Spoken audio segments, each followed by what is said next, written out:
औज़ु बिल्लाहि मिनश्शैतानिर्रजीम बिस्मिल्लाहिर्रहमानिर्रहीम। उम्मीद करता हूँ कि आप सब लोग खैरियत से होंगे। जिस तरह आपने ये थंबनेल के अंदर देख लिया होगा कि हम चैप्टर 9 की जो एक्सरसाइज के क्वेश्चंस हैं वो इंशाल्लाह आज इस वीडियो के अंदर परफॉर्म करेंगे। जो एक बुक की आपकी आईटी की बुक के अंदर एक्सरसाइज में मौजूद हैं।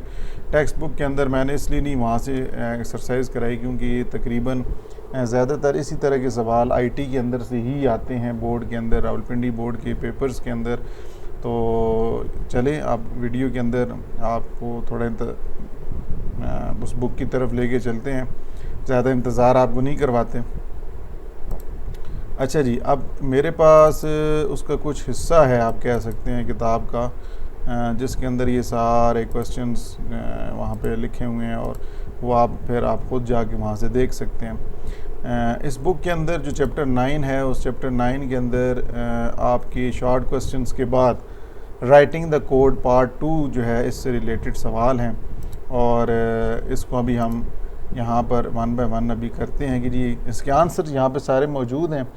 ठीक है, अब देखिए जी, सबसे पहला सवाल आपको जो पेपर में पूछा जा सकता है जी शॉर्ट क्वेश्चंस के लिहाज से कि write a single C statement. आपने सी लैंग्वेज के अंदर एक स्टेटमेंट लिखनी है, सी लैंग्वेज के अंदर एक ऐसी लाइन लिखनी है to initialise two integer variables. यहाँ पर ये बता रहे हैं कि आपने दो वेरिएबल्स को इनिशियलाइज़ करना है। मतलब इनिशियलाइज़ का मतलब ये है कि आपने असाइन करनी है वैल्यू और उन वेरिएबल्स का नाम भी आगे आपको बता दिया है कि स्टार्ट एंड एंड, और उनको इनिशियलाइज़ आपने करना है ज़ीरो वैल्यू के साथ। देखिए यहाँ पे सवाल के अंदर कह रहे हैं कि आपको इस तरह की एक स्टेटमेंट लिखनी है सी लैंग्वेज के अंदर कि जिसमें आपने दो वेरिएबल्स बनाने हैं, नाम भी बता दिए हैं कि वो स्टार्ट और एंड के नाम से हों और उनकी डाटा टाइप इंटीजर हो और उसके अंदर हम वैल्यू ज़ीरो इनिशियलाइज़ करें। इनिशियलाइज़ यही होता है असाइन करें। तो नीचे आप देख लें ये आंसर लिखा हुआ है, इंट डाटा टाइप होगी integer, start is equal to zero and comma दे के end is equal to zero. Comma दे के end is equal to zero का मतलब ये है कि स्टार्ट और एंड दोनों की डाटा टाइप इंट है। बहुत से स्टूडेंट कहते हैं सर इसके साथ इंट नहीं लिखा, वो इसलिए नहीं लिखा क्योंकि ये कॉमा के साथ है। ठीक है, अगर कॉमा के साथ हो तो इसका मतलब है इन दोनों की सेम ही डाटा टाइप है। आप यहाँ देख लें इक्वल टू ज़ीरो है, फिर end is equal to zero का मतलब है इन दोनों के अंदर हमने वैल्यू असाइन करा दी और एंड पे स्टेटमेंट टर्मिनेटर का मतलब है यहाँ भी स्टेटमेंट ख़त्म होगी। तो ये आपका था पहला सवाल। दूसरा सवाल, इनिशियलाइज 3 इंटीजर वेरिएबल्स। 3 आपने इंटीजर वेरिएबल्स इनिशियलाइज कराने हैं जिसका नाम टेस्ट 1 है, टेस्ट 2 है और टेस्ट 3। 3 वेरिएबल्स के ये नाम है और उनको आपने वैल्यूज़, उनकी गिवन जो वैल्यूज़ हैं जिस तरतीब में आपने नाम के साथ वो आपने वैल्यू असाइन करानी है एक ही स्टेटमेंट में। यहाँ पे ब्रैकेट के अंदर लिखा हुआ है in a single statement. Single statement मतलब एक ही लाइन पे, आपने अलग-अलग लाइन पे नहीं। ठीक है जी, अलग-अलग लाइन पे भी वैसे असाइन करा सकते हैं लेकिन हमने सवाल के मुताबिक चलना है। तो सवाल में लिखा हुआ है इन अ सिंगल स्टेटमेंट। तो देखें जी यहाँ पर इंट डाटा टाइप होगी test 1 is equal to 76 test 1 के अंदर, क्योंकि टेस्ट 1 पहले लिखा था और 76 पहले लिखी थी वैल्यू। फिर उसके बाद कॉमा दे के टेस्ट 2 इज़ इक्वल टू 92, फिर कॉमा दे के test 3 is equal to 85, statement terminator close. अब ये तीनों की तीनों जो वैल्यू हमने असाइन भी एक लाइन पे कर ली, डिक्लेयर भी हमने कर ली। तो ये आपका दूसरा क्वेश्चन भी क्लियर हो गया। आप अलहदा भी असाइन कर सकते हैं, अलहदा भी वैल्यूज़ लिख सकते हैं, लेकिन हमें सवाल के अंदर कहा गया कि सिंगल स्टेटमेंट में। ठीक है, ऊपर वाले के अंदर कोई नहीं सिंगल स्टेटमेंट लिखा था, आप अलहदा भी कर सकते हैं, वो आपकी अपनी मर्ज़ी है। अब इसी तरह क्वेश्चन नंबर 3 पे चलते हैं। Right a statement. एक स्टेटमेंट लिखें जिसके अंदर आपने एक वेरिएबल इंटीजर आई के नाम से इनिशियलाइज़ कराना है और उसकी वैल्यू 10 उसमें स्टोर करानी। तो ये तो आसान है जी, इंट डाटा टाइप होगी, आई हमने वेरिएबल बना दिया, सिंगल इक्वल 10 का मतलब है कि 10 की वैल्यू इसमें स्टोर भी करा दी, डिक्लेयर और इनिशियलाइजेशन एक ही लाइन पे।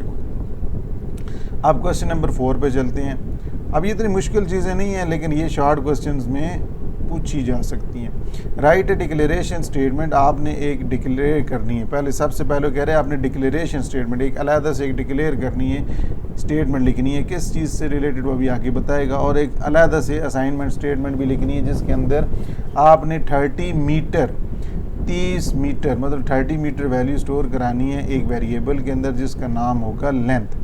अब 30 आपको यहाँ पे देखिए, यहाँ सवाल के अंदर कोई नहीं बताया कि इंटीजर बनाना है, फ्लोट बनाना है, कौन सी डाटा टाइप। तो आप यहाँ से असाइन देखे करेंगे, जब वैल्यू जो होगी हमारी वो है 30 क्या है, इंटीजर है, मतलब ये पॉइंट्स में नहीं है, इसलिए सबसे पहले हमने पहली तो बात सेपरेट लाइन में हमने लिख डिक्लेयर किया लेंथ, क्योंकि नाम बताया हुआ था लेंथ, और उसकी डाटा टाइप इंट इसलिए रखी क्योंकि 30 ये मीटर है, तो इसलिए फिर हमने अगली लाइन पे length is equal to 30 sign कर दिए वैल्यू।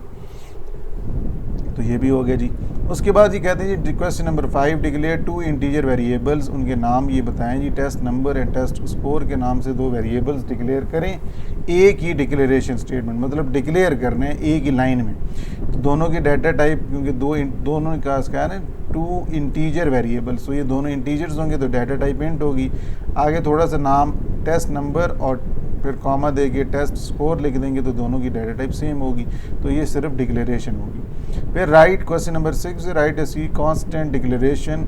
अब सी लैंग्वेज के अंदर हमने कांस्टेंट को वैल्यू को डिक्लेयर करना है, दैट गिव्स द नेम पाई, उसका नाम पाई होगा और उसकी वैल्यू होगी 3.142, ये साइन करनी है। अब कांस्टेंट के लिए हम शुरू में लिखते हैं CONST, ठीक है, CONST ये कांस्टेंट के लिए लिखी जाती है, और आगे उसकी डाटा टाइप होगी फ्लोट। अब पाई PI ये नाम हो गया और इज इक्वल टू 3.142 ये वैल्यू असाइन कर दें, ठीक है। अब question number 7, write the following expressions in C language. अब ये जो नीचे आपको गिवन एक्सप्रेशन दी गई हैं मैथमेटिकल एक्सप्रेशन, इनको आपने सी लैंग्वेज में किस तरह लिखना। अब सी लैंग्वेज के अंदर आपको बताया हुआ है चैप्टर 9 के अंदर, मैंने बहुत से लेक्चर्स अपलोड किए हैं, आप जाके उनको देख सकते हैं कि और मुख्तलिफ अर्थमेटिक ऑपरेटर्स यूज़ होते हैं। अब मैथ के अंदर तो मल्टीप्लाई का साइन ना भी लगाएं तो अज्यूम यही किया जाता है कि यहाँ ये मल्टीप्लाई हो रहे हैं, लेकिन सी लैंग्वेज के अंदर हमने ये लिखनी है एक्सप्रेशन, तो हम लिखेंगे a इज़ इक्वल टू 2 के बाद b है, मतलब 2b से मल्टीप्लाई हो रहा है तो हम मल्टीप्लाई का सिंबल लिखेंगे। जैसे कुछ लोग स्टैरिक पढ़ते हैं, कुछ एस्ट्रिक पढ़ते हैं, और कीबोर्ड के ऊपर ये 8 की के ऊपर मौजूद होता है, आप शिफ्ट 8 प्रेस करेंगे तो ये सिंबल बन जाता है। फिर b c से मल्टीप्लाई हो रहा है, लेकिन c कितनी दफ़ा है, c क्यूब है ना, तो 3 दफ़ा c multiply by c multiply by c। अब बहुत से स्टूडेंट कहते हैं सर ये एंड पे स्टेटमेंट टर्मिनेटर नहीं, क्योंकि ऊपर वाली में नहीं था तो यहाँ पे भी कोई देने की ज़रूरत नहीं है। अब क्वेश्चन नंबर 8 आ गया जी, राइट द फॉलोइंग एक्सप्रेशन, इनको भी आपने जी सी लैंग्वेज में लिखना। एक्स स्क्वायर है तो x मल्टीप्लाई बाय x हो जाएगा, माइनस, अब ये ब्रैकेट उसने खुद अपनी आसानी के लिए डाली है, यहाँ पे ब्रैकेट मौजूद नहीं थी, लेकिन अगर इस तरह बड़ी एक्सप्रेशन है तो ब्रैकेट लगा लें। x multiply by x minus 5 multiply by x, 5x से मल्टीप्लाई हो रहा है +1। फिर उसके बाद ये जो डिवाइड मैथ का डिवाइड हो रहा है, यहाँ पे सी लैंग्वेज में डिवाइड इस तरह होता है। फिर उसके बाद 2 मल्टीप्लाई बाय x और फिर यहाँ पे +3, ठीक है। तो ये डिवीजन का सिंबल इस तरह आपने इस्तेमाल करना है, बाकी इस तरह लेंथ ही हो तो ब्रैकेट लगा लें। फिर क्वेश्चन नंबर 9 के अंदर भी सेम ये है, ये तो आप खुद कर लें, अब ये दोबारा मैं नहीं करा रहा। 10, write an expression in C language. C language के अंदर आपने एक स्टेटमेंट लिखनी है, वो स्टेटमेंट क्या लिखनी है जी, कि नंबर इज़ डिविजिबल बाय 3। जी हाँ, बिल्कुल इस तरह सवाल भी आते हैं कि आपको इस तरह कहा जाता है और कहा जाता है इस तरह की स्टेटमेंट लिख के दें या इस तरह की एक्सप्रेशन लिख के दें। यहाँ सॉरी एक्सप्रेशन था, स्टेटमेंट नहीं, एक्सप्रेशन लिख के दें। Number is divisible by 3, divisible तभी होता है सी लैंग्वेज के अंदर अगर वो नंबर उसका रिमाइंडर 0 के बराबर है। तो 3 पे हम चेक कर रहे हैं और नंबर है तो नंबर को आगे मॉडुलस लिखेंगे जिसे हम रिमाइंडर ऑपरेटर भी कहते हैं, उसके बाद 3 लिखेंगे और डबल इक्वल जो है वो कंपैरिजन ऑपरेटर है, कंपेयर करें कि क्या वो वैल्यू 0 के बराबर आती है, अगर आती है तो वो नंबर इज़ डिविजिबल बाय, और अगर नहीं आती तो नहीं होगा। तो इसलिए ये हमने, क्योंकि जो नहीं वाला काम है वो तो हमने लिखना नहीं है, क्योंकि हमें कहा गया number is divisible by 3, divisible से मुराद कि उसका रिमाइंडर 3 पे लें तो वो 0 के बराबर हो, तो ये हमने एक्सप्रेशन लिख दी। क्वेश्चन नंबर 11 मैं नहीं करा रहा, ये सेम वही है जिस तरह हमने क्वेश्चन नंबर 9 और 8 और 7 6 किए हैं, ठीक है जी, ये आपने खुद करना है। यहाँ पे 12 थोड़ा सा डिफरेंट है, वो उसको आपको समझा देता हूँ। इसको एक्सप्रेशन को सी लैंग्वेज में लिखना। अब देखें z is equal to area है, अब एरिया इसके साथ मल्टीप्लाई हो रहा है, ठीक है, एरिया मल्टीप्लाई हो रहा है तो मल्टीप्लाई का सिंबल हो गया। अब ये स्क्वायर रूट है तो इसके लिए बिल्ट इन फंक्शन होता है SQRT। मैथ के अंदर तो स्क्वायर रूट इस तरह लिखा जाता है ना, लेकिन प्रोग्रामिंग के अंदर SQRT के तौर पे लिखा जाता है और ब्रैकेट के अंदर एरिया, ठीक है जी, ये square root built in function होता है, तो आप मैथमेटिकल फंक्शन इसकी जगह यूज़ करेंगे। अच्छा, उसके बाद क्वेश्चन नंबर 13, री राइट द एक्सप्रेशन। ये दोबारा री राइट होता है, दोबारा से इस तरह की एक्सप्रेशन लिखें कि जिसके अंदर एक्स प्लस, यहाँ पे आप क्यों कंपाउंड असाइनमेंट ऑपरेटर है, प्लस इज इक्वल टू 2, इसको यहाँ पे कह रहा है कि विदाउट यूजिंग कंपाउंड असाइनमेंट, यहाँ पे आप इस तरह कैसे इसको लिख रहे हैं, x is equal x plus is equal to 2 का मतलब यही होता है कि एक्स के अंदर 2 की वैल्यू ऐड कर दी, तो हम इस तरह लिख सकते हैं x is equal to x plus 2 इसको। फिर इसी को री राइट एन प्लस प्लस को, तो एन प्लस प्लस का मतलब होता है एक वैल्यू ऐड करना, तो n is equal to n plus 1। इस तरह 15 आपने खुद करना है। 16 question, write the following statement in C code. अब यहाँ पे ये दिया हुआ है पी एंड क्यू, एंड का मतलब आपने यहाँ पे आप ये देखें P and Q R less then 0, कि 0 से ये छोटी वैल्यू हैं, एंड ये हमने क्योंकि यहाँ पे स्टेटमेंट लगानी, तो P is less than 0 and 2 and के सिंबल लगाने हैं, और उसके बाद ब्रैकेट के अंदर Q इज़ लेस देन 0। इसमें P and Q are less than, दोनों ये चेक हो जाएंगे, एंड के अंदर दोनों कंडीशंस चेक हो जाती हैं। फिर ये वाला सवाल आपने खुद कर लेना है, ठीक है जी। और 18 भी इतना मुश्किल नहीं है कि इसको आपने ये गिवन स्टेटमेंट्स हैं इनको एक लाइन के अंदर लिखना है, ये डिफरेंट लाइंस पे हैं, आपने एक लाइंस के अंदर लिखना है। उम्मीद करता हूँ कि आप ये जो क्वेश्चंस मैंने समझाए हैं एक्सरसाइज से आपको समझ आ गए होंगे, इतनी मुश्किल नहीं है। तो इंशाल्लाह नेक्स्ट वीडियो में आपसे मुलाकात होती है, तब तक के लिए अल्लाह हाफ़िज़।